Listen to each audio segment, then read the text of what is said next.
If everyone agrees, I just want to really stand still, like take really 1 or 2 minutes to talk about also what endangers now the current situation, right? It's something that Lonnie and Siebren touched upon it, and something we talked about, Kevin, extensively, and yesterday also with Tolin.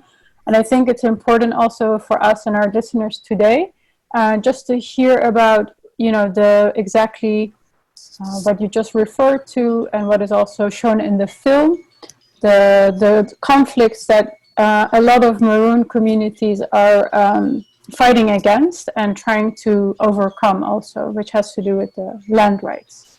So if everyone agrees, just 1 or 2 minutes, if we can stand, if we can hear something about this.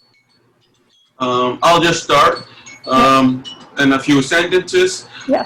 The Maroon people and the indigenous people just want their land rights, and for them it's important to. Tolin said it yesterday in our brief session, that they know that where they live, they can live with their families in eternity. But the situation is now, like I said, that they're living at place A, and the government can just decide tomorrow, hey, we want your place because it has gold, it has oil, it has something we find interesting, so you have to move. And the people cannot do anything about it. So now there is a law written, it's a concept, but it's given to the parliament.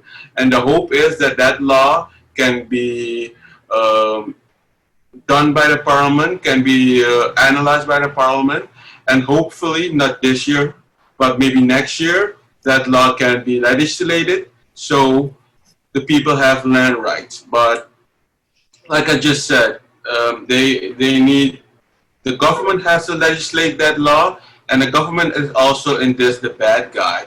So let's hope that the situation gets picked up, but you have to be optimistic, but sometimes you have to also be realistic. So that's something, I'm not pessimistic, but it's a hard bargain. So we hope that the land rights get issued in a few years, but hopefully next year. Mm-hmm. Tolin? This is before me, and I was a student, and we fought for this many years. Mm-hmm. Look at this. We know it is our rights. People have to acknowledge that what we Maroon fought for, that is true, and that's why also we're telling our story like this in this film. Sometimes people will ask, why do you talk about us and you are the filmmaker? I'm seeing myself in this film, one of the maker, as one of the representative of one of the voice of the Maroon themselves.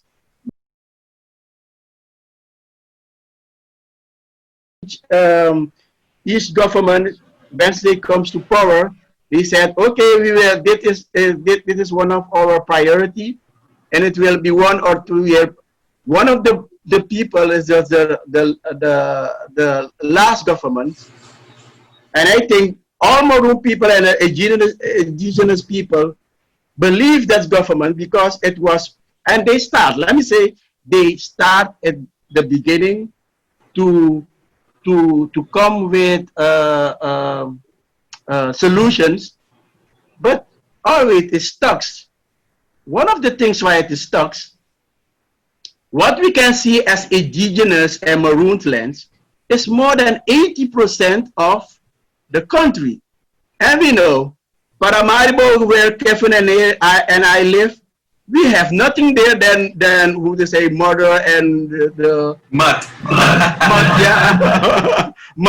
mud and the Suriname water, the river water. Nothing.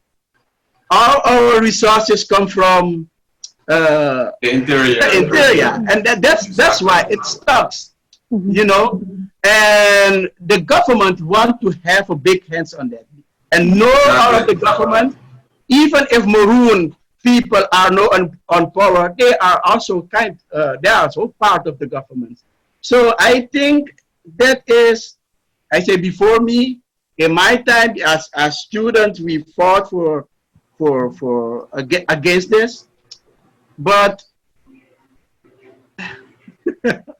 I will not say I'm pessimistic, but let me see what will happen.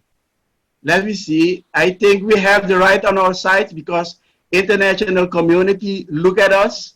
We know about the what OAS say about the land rights of the Samaka people, and I think you can relate that to all the other indigenous and Maroons communities that also deals with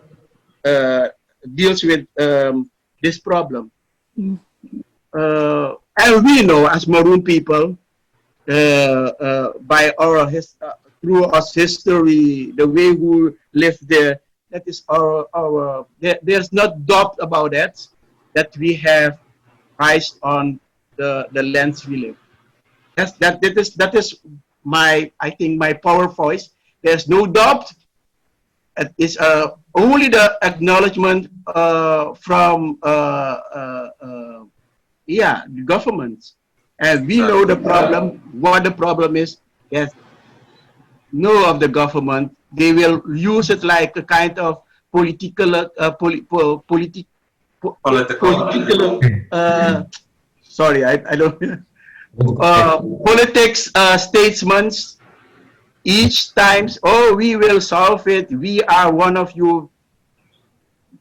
We had already a president who said, I'm a little Indian boy and I will work hard from the Indians.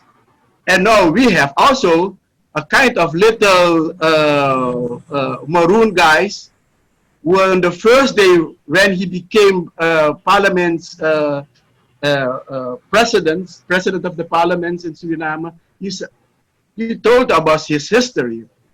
And he used that because he's now in the power to give the people land rights.